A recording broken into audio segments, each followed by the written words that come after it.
I'm Anna Bond. I'm the Senior Director of Global Business Development at Songtrust.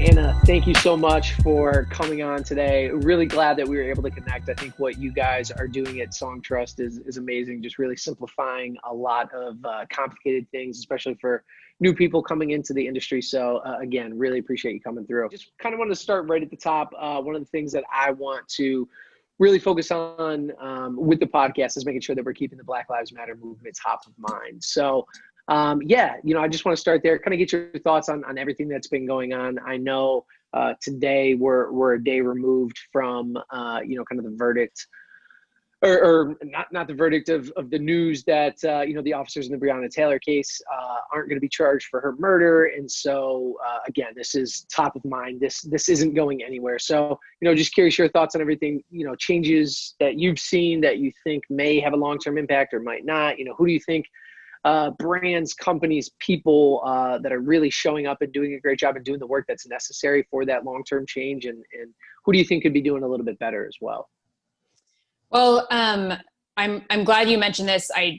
Obviously in the music industry, I think there is a potential for short-sightedness because so much of the music industry is focused on signing and working with artists of color, particularly Black American artists in the US. And it's too easy for people to assume I can't be racist. I release records by Black artists. I manage Black artists. I sign Black artists.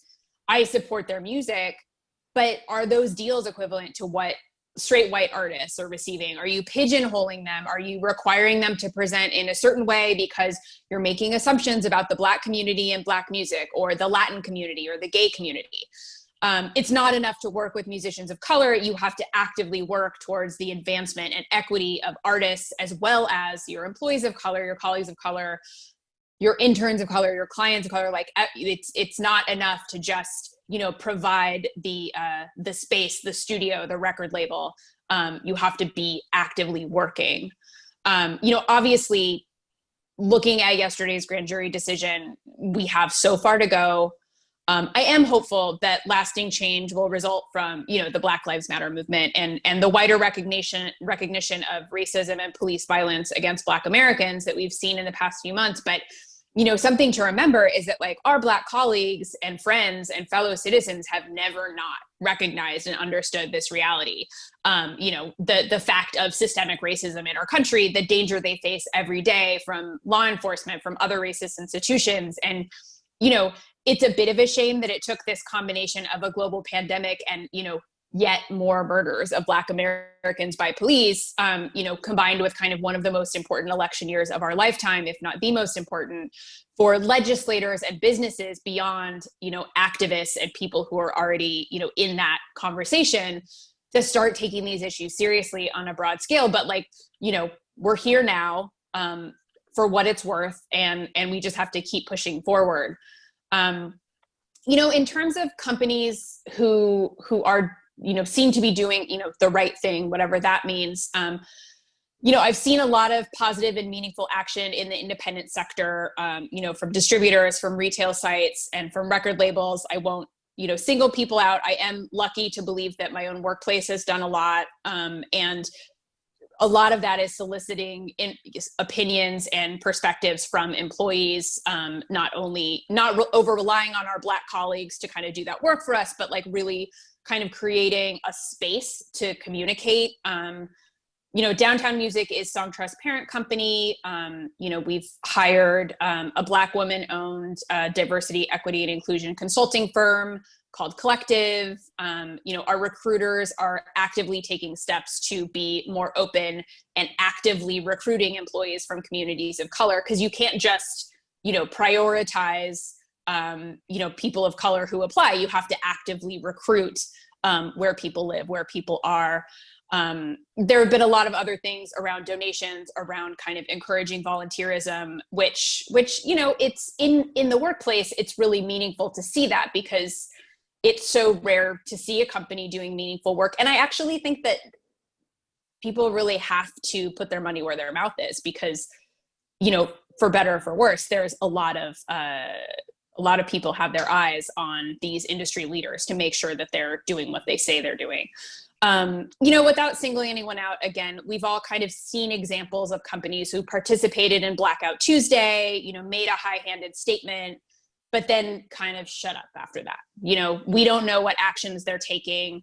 And there are so many pieces that really need re-examining that, we all should have been doing already, but it's like, how are you creating and wording your job descriptions to make sure they're inclusive? How are you making sure you're not only working to hire people of color, but also to ensure there are paths to promotion, to development inside your workplace? Is your HR department willing to take action and hear reports of racism in the workplace and do something about it? Like, are you examining your salaries? How is your pay equity? Are there, exclusionary kind of culture hazing practices within the workplace that are so common and make diverse employees feel unwelcome? Like, what racial justice organizations are these companies working with and supporting? And that's just the tip of the iceberg. Yeah. There's so much to do. And I really believe that organizations, especially those who are profiting from the work of Black musicians, of musicians of color, need to be transparent, and they need to be active about what they're doing to support those communities. Yeah, well said. I mean, you touched on so many things, all of which I think are extremely important. And the biggest thing I think is the level of transparency, talking about the music industry specifically. I still think there's going to be that reckoning. Like, I don't think we've really hit that, because you look at, a lot of the stuff, just touching on the Kanye stuff that's come out in the last couple of weeks, where he's, airing out that he has horrible contracts. He's been in fights over that for the last couple of years, but he literally put his full contracts out on the internet for everyone to see. That's at the highest level. And you look at the rates at which he's, what he's giving up for what he's getting. So just imagine the newcomer that's coming up. So to your point about, it's not even just, the people that work at the company. It's also about the artists that you're actually signing and making sure that they're getting fair deals. And if you're going to profit off them, you guys are both profiting off each other. It's a win-win. And I don't know if the industry has really had to deal with that head on like they've had to now. I think it's been a lot of, blanket statements, nice talk in the past. And we're not racist. Look at all the Black people that we have on our roster. That's just not going to cut it anymore. And that's a good thing. So hopefully we can move in that right direction.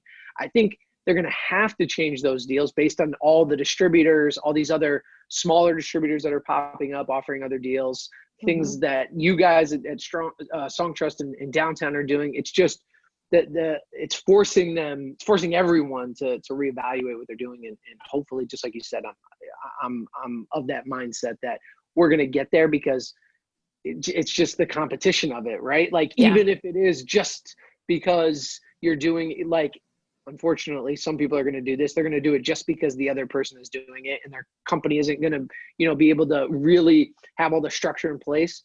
They're going to eventually have to do that, because they're going to say it. And then the artists and the people that go to work there, if they don't feel that, they're going to air that out. And then the company they're going to have to do it. So I think we're just moving in that right direction. So again, I appreciate your insights on that as well. Yeah, I think that's a good point too. Like, how many superstars are going to go independent before the major labels really look at what they're doing? Because, when you had to press 5 million compact discs, it was a lot harder. But now it certainly is not. And it would be, quite easy for many of the established artists and the major label stables to just completely leave that system. It's I think it's gonna happen. You're gonna see these people doing it, or it's gonna be very specific type deals that they're servicing, like one part of that big artist business, because they have those other things. But now, the artists have so much control because they own all the platform. They own their likeness on those platforms, and they just control that narrative. I think you're also going to see, just talking about that specifically too, I think you're just going to see a lot more people take over all of that work themselves and hire their own teams. They're going to hire all those people at those labels and say, because that's typically what happens anyways. Like, a lot of people that work at the label, like, that they they work those shitty hours for such a long time, and it's only to really kind of build up a relationship with the artist that, you know, they're most passionate about. And when they're able to do that and they do a great job, the artist is like, oh, why don't you just come work for me and work for my label anyways? And that's what happens, or join the management team. So I think that's just going to be an accelerated level. Hopefully, you know, for the betterment of everybody, because that'll just breed more competition, better artists, better art. So we'll see though. But again, appreciate your insights there. And yeah, just to kind of move on into the next segment a little bit, you know, kind of reverse order a little bit, but let's kind of start at the top. Like, tell us a little bit more about yourself, where you're from, how you got into music, and you know, how you got to Songtrust. Yeah, so I'm from California, from a small town in California that's very beautiful. You know, I moved to New York when I was 23, and just moved with a friend, and just was like, this is where I want to live. This is what I want to do. You know, no idea, jobs, question mark, who knows? And, you know, I'd been working retail, and I was like, okay, I'll move to New York and start a career. Like it's easy to do, right? In the most expensive city in America. So I did that, and, you know, I just got an internship at a record label. I had been really into independent music as a teen. Like, my best friend and I were like the teens that hung out at like the college kids' house, not because we wanted to drink, not because we wanted to like try to kiss college boys, but because we like wanted to see whatever random, like, tiny indie band was like coming through our college town and like playing these guys' house, or like playing at the coffee shop or whatever. So that was always part of my life. And I never really thought about the fact that that could be a job, because obviously, like, small town California, there's no record labels, there's no music industry. You're just kind of like, I guess I'll be a lawyer. I don't know what jobs do people have? So I got an internship that pretty quickly turned into a job. And then I was like off to the races. And I came to Songtrust in February of 2019. And, you know, I was interested in what Songtrust does because from my career, I'd been at several independent labels, Fat Cat, which is a UK based like experimental label with an office in New York. And most recently was the GM for the US office of Rough Trade, the kind of storied indie label. And I had seen so many artists sign these just kind of crappy publishing deals. Nobody was trying to do anyone wrong. It was just like, they're like, I guess I need to collect this stuff. You know, my label is really getting all my syncs for me, but I need someone to do this. So I'll take like, you know, $20,000 advance, buy a van, and these guys, you know, own my rights for 5 or 10 years, just because they didn't feel like there were any options. And so, you know, Songtrust's mission to create an alternative for artists who want to either just make sure they're collecting all their royalties while they wait to be famous enough to leverage like a, you know, 7-figure publishing deal. We're not mad. We've had it happen. We love it. Or just don't want to give their rights away to anyone. Don't want to, you know, engage in that kind of relationship. We want it to be that alternative for independent minded artists. And there are so many artists out there also who just don't know what their rights are. If you have 10% of a future song, and I guarantee you there are a lot of people out there who do, because you were in the studio that day, there might be $10,000 somewhere that you just don't even know that you need to register to get. So that idea of like really empowering creators, and like you were talking about, creating an alternative to the kind of really established traditional publishing industry is really appealing to me, because I've always been into independence and the independent sector.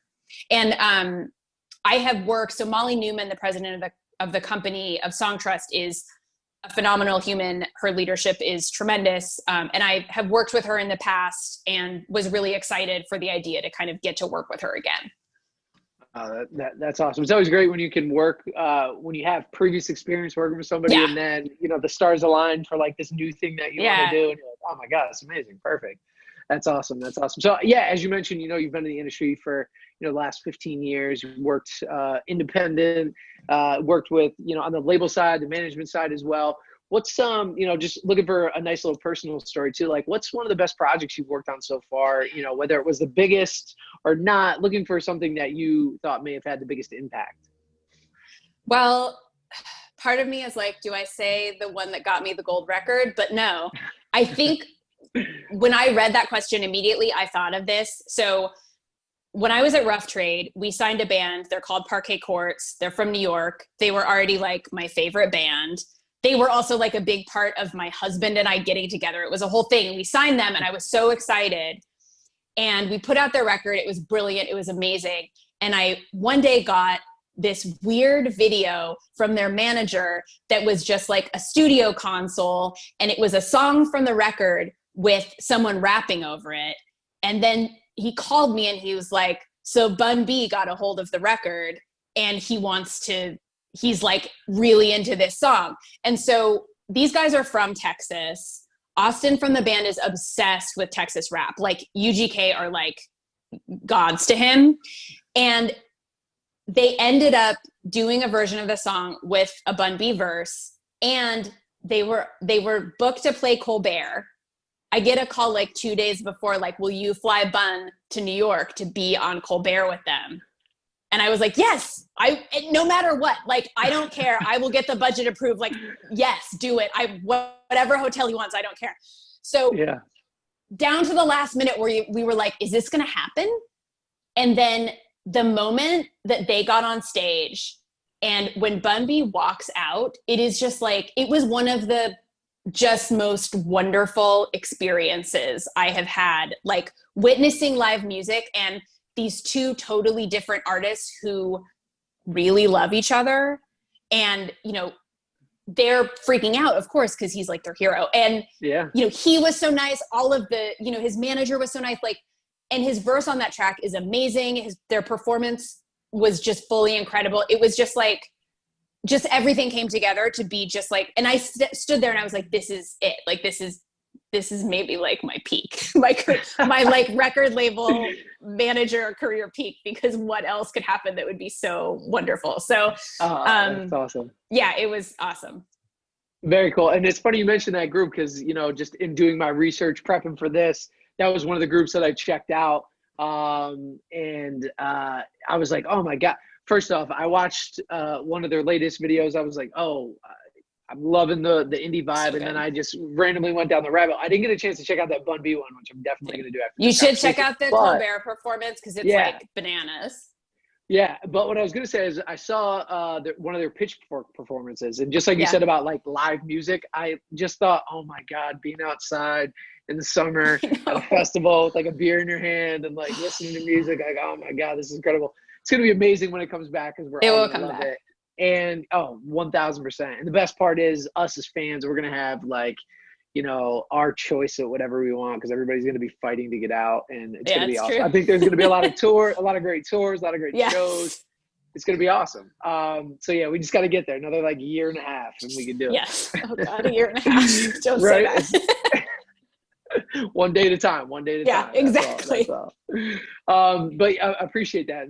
That's an amazing story. So yeah, this portion of the show, you know, each episode, I like to kind of, you know, get into a little bit more of the nitty gritty about what it is that you do on a day to day. So again, let's just kind of start at the top. What exactly does, you know, Songtrust do? And, you know, how do you guys differ from, you know, ASCAP and BMI? So Songtrust is a full-service global publishing administrator, but we operate at scale so we can offer our administrative services to anyone who wants to sign up from the platform. So you don't have to be making 10 grand a year or 100 grand a year to get a publishing deal and to make sure that you have your rights locked down. So what BMI and ASCAP do and other PROs around the world, they are, you know, important partners of Songtrust. They're the ones who are collecting performance royalties for writers, for songwriters, for their clients. You know, they're out there monitoring the radio airwaves. They're, you know, going into stores and saying, you have to pay us $800 because you have this many speakers. And, you know, they then prorate that out to all of their members.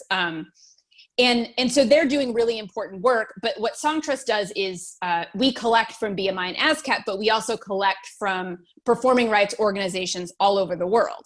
So we're direct with the performing rights organization in the UK, in South Africa, you know, in Mexico, to make sure that we're able to we have a lot, instead of kind of relying on the PROs to collect from all these other countries, we have these direct relationships. We register the songs directly. So if you get radio airplay in Mexico, you know you're going to get that money. Another piece of the puzzle is that we also collect mechanical royalties, which the PROs don't do. So BMI and ASCAP are only collecting performance royalties, which is basically half of your rights as a songwriter, right? You make a song, it has a performance, it has a mechanical. And mechanical royalties historically, kind of in the pre-streaming era, were really often handled between record labels and artists directly. So if you're an artist who is also a songwriter and you put out a record, your label is going to pay your mechanicals to you directly a lot of the time. But in the streaming era, you have to actively register to collect your mechanicals, because all of those mechanical licenses are done by Spotify, by Apple Music, by Tidal on a blanket basis with these huge organizations, mechanical rights organizations, so that they can offer, you know, the entirety of recorded music out to their listeners. So if you're not registered with a publishing administrator and you have a song that has streamed, you are missing out on royalties. And there are so many writers out there who think, I'm set with BMI, I'm set with my PRO, they're collecting all my stuff, but that's literally half of it. And there is also that global affiliation that makes it a lot more streamlined to get your money from those international sources, both performance and mechanical. Yeah, I think that what you said there about the two different pieces is oftentimes what a lot of up and comers don't really know about. It's like, hey, Yes. I got my stuff on TuneCore, and like they just give me my money every month with my streams. Right. So like you said, that's only half of it. So right. You guys help out with the other half. I know there's some other distributors that do similar services. So kind of going, perfect segue into the next question, you know, who are some of your competitors, and, you know, how do you guys really differentiate yourselves?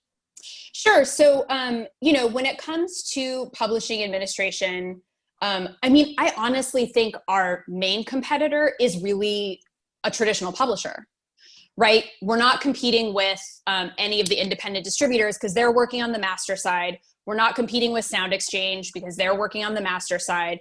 It's really anyone who is offering publishing or publishing administration, and especially when they're offering those kind of more traditional deals. I mean, there's a lot of benefit to working with a traditional publisher if it's a great relationship, right? They can give you an advance. Like I said, I have a client who I am not bummed that they got a multi-million-dollar advance with one of the majors. You know, he's not going to get any touring money, so he needed it. And I was like, I'm glad that we played a part of your journey. Yeah. You know, they have the advances. There are great staff members there who can really work a record when it comes to getting you co-writes, when it comes to, you know, getting superstars to cover your songs if you're a songwriter rather than a performing songwriter, and when it comes to sync licensing. But when it's really about administration and you just want that excellence in that specific piece of what you do, you know, I think we're really excellent in our field. There are a few others out there. You mentioned TuneCore. They have TuneCore Pro, which is a relationship with Centric, who have a similar model to us. They have a few differences. You know, we power CD Baby Pro. And so those clients are kind of Songtrust clients by being right. CD Baby Pro clients. But, you know, when it comes to really being able to operate at scale with that really direct affiliation, we're pretty, I feel very confident about our work and the excellence of it. Yeah. I think the other thing too is just like you said, it's like the accessibility, you know, Yeah. like you could be starting out and sign up via your website, you know what I'm saying? Like inside a couple of minutes, and then grow with you guys. And I think that's like any company, right? Like yeah. you want to be able to kind of have that relationship early on, because then once you do find those 2 or 3 people at, just like you said, the majors have that, but I imagine you guys do as well. There's probably a couple of people, their job is to help facilitate those for things that they find, you know, for the artists and writers that you guys have under Songtrust. So again, perfect segue in kind of the next question. You know, you're the global head of business, you know, for Songtrust. So what does your day-to-day look like? You know, how does Songtrust make their money? Break that down for us. And do you guys similar to what we were just talking about a second ago, do you guys look for song placements? Like, how do you determine, hey, we like this artist, we like this song, let's try and get this placed in a couple of different spots? Like, is there a formula, or is it case by case? We keep it easy and we don't do it at all. Even easier. Yeah. So we're pure admin, which means we're not doing any creative, we're not doing any sync. And that's why we offer really advantageous terms. Our rates are low. Our terms start at 12 months. I mean, we try to keep it very artist friendly because, this is the piece that you might need.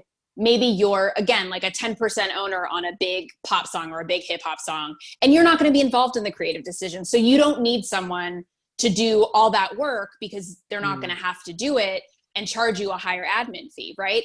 So you come with Songtrust, we take care of the admin, you have your contact at the company. We have, a big support team. Our operations team is kind of continually innovating when it comes to technology. So, we're really built to do one thing, but do it really well. And sync at scale can be really tough, because it's such a creative, and it so relies still on a person at the publisher or at the company, at the sync agency, who knows their repertoire and can answer that brief. When I've been at labels, the briefs always get sent around to the label staff, and it's always like, okay, what record do we have for this? And it's like, yeah, there's 100 records in our catalog. I can think of them, but when there are 300,000 clients like Songtrust has, that's too much brain space. Don't have it. Yeah, it's you can't do it. But yeah, I think what you guys do is great because it serves a very specific thing, and you're just like, nope, this is all we're going to focus on, right? And there's a big enough pie for you guys to do really big business, as you guys have already done. So makes complete sense. A couple of quick hitters here before we get you out of here. Curious your thoughts, insights for the up and coming artist, right? If they are in a position where they're looking to sign with you guys or a big publisher, what are some of the questions that they should be asking to make sure that they're going to sign with the right team? Yeah. I mean, depending on where they see their audience, like if they're at a point in their career where they're like, I know that, my biggest audiences are in UK, in Latin America, and in like the Southern US, right?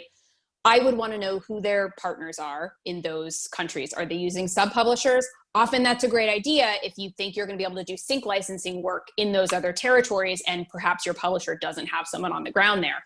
I would always be concerned with the term, the post-term, and the rate. Those are, huge pieces. If you're getting in advance, what does that recoupment look like? And just really be careful to make sure that you find out who's on the ground in the territory and what their relationships look like. But, again, traditional publishers can be great. Someone like Songtrust, we're very committed to transparency. We keep a list of all of our direct partnerships on our website. We're constantly updating information about our partners, about publishing, about what your rights are as a writer. And we do acknowledge like there are different publishing arrangements, and some of them are better for some people and some are better for other people. I do think that, similar to kind of what we were talking about before, Songtrust is an alternative to the traditional system. So you can get Songtrust to do your admin. You can get a sync team, a sync agency, like there are third-party companies that do this, who will have a much smaller stable of artists than, say, a major publisher. So you can get someone who's very curated and really understands what you're doing to be pitching you for sync and doing that creative work. You have world-class admin, via this like really easy to use platform. And, you're building your team out of the pieces rather than having your team all be in one place. Like you mentioned, like on the master side, you get your publicist as an independent PR, you get an independent radio promoter, you get your distributor, like you get the best people for you from all these different areas. And you're able to really, make sure that you're doing the best for your songs and for your careers rather than kind of just signing up and taking everyone they give you. Well said. Well said. I think even more so during the pandemic era, I think it's really forcing a lot of artists to understand that, especially starting out, they're going to have to do a lot of the work, which is, I think, a great thing because you're going to learn how to do some of those jobs. You're going to learn what you're good at, what you're not good at.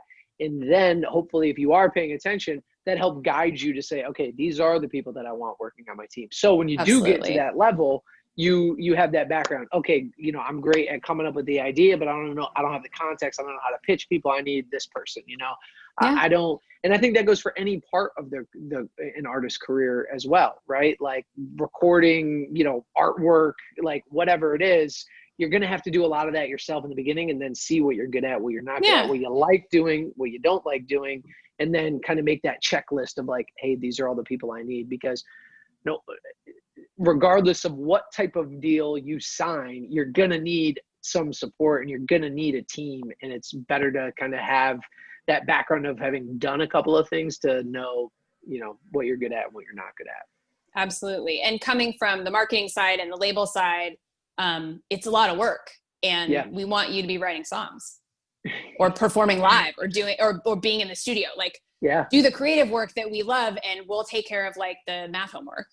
Right. Exactly. Well said. The math homework. Oh, I love that. Okay, great. Well, we're coming down to time. I just want to do a quick little plug session here. So yeah, what are you working on that you're super excited about? Where can people contact you? And this is like my Jesus and Mero question. What would the name of your personal playlist be? I make it the name of my deli. So what what I'm working on right now that I'm excited about, which is the thing that makes me excited about the work that I do, is there are a couple of potentially pretty big partnerships that we're working on right now that could just kind of help us expand Songtrust and get the word out, make sure that even more songwriters are empowered to collect the rights. Because at the end of the day, if you don't collect it, if you're a songwriter and you've got $5,000 out there and you don't collect it, it gets reallocated to the superstars, and they don't need your money. You need your money. And so at the end of the day, it's like, as an indie kid forever, I'm just like, this makes sense to me. Yeah. But yeah, I'm excited about that. We're doing we're talking about expanding into some more markets where there is a lot of kind of creators that we really want to be able to empower. So I'm excited about all of that. In terms of contacting, I would go to the Songtrust site. We have tons of educational resources. We have something called the Modern Guide to Music Publishing, which is a tremendous resource and is really like the top to bottom of what your rights are as a songwriter, what the two halves of the song are, the master and the publishing, and then further breaking that down into the parts of publishing and who collects what. So it's a really good resource. I have a friend who said, I wish I had had this 15 years ago. She's 20 years into her career as an artist manager. So that's pretty useful. I don't know the name of my playlist because I'm not like a playlist person. I listen to LPs because I'm a total nerd. I'm one of those people. I'm one of those people who's like, I only listen to albums, so like I don't really know. Well, let me my ask you playlist would be called I Only Listen to Albums. There you go. I was gonna say that's right up the alley, right? Because like, what are you gonna do on a long road trip, right? Like, you're gonna have to pull together a couple of different albums. So I literally make playlists of albums for road trips. I gotta be honest. A lot of the time, I do the same thing. There's probably like only when I was younger, I did a lot of mixtapes, like CDs, tapes, all that. But I'm a big album person too. Just because it's like, once you find a good one, it's good, and you want to keep listening to it, right? And it sets that time, and I don't think they're going away. A lot of people are like the album, they're not going anywhere. They've been saying that forever. Exactly, and it's just to me, I think it's just cyclical, right? A lot of times, like, oh, the single's the big thing, then it's the album, and then it's just people get tired, and then they want to keep rotating it, but I don't think it's going anywhere. So, all right. Well, again, I appreciate the time. Glad you could come through. Absolutely. And yeah, look forward to hearing all the good stuff that you guys have coming out in the next couple of weeks and months and years.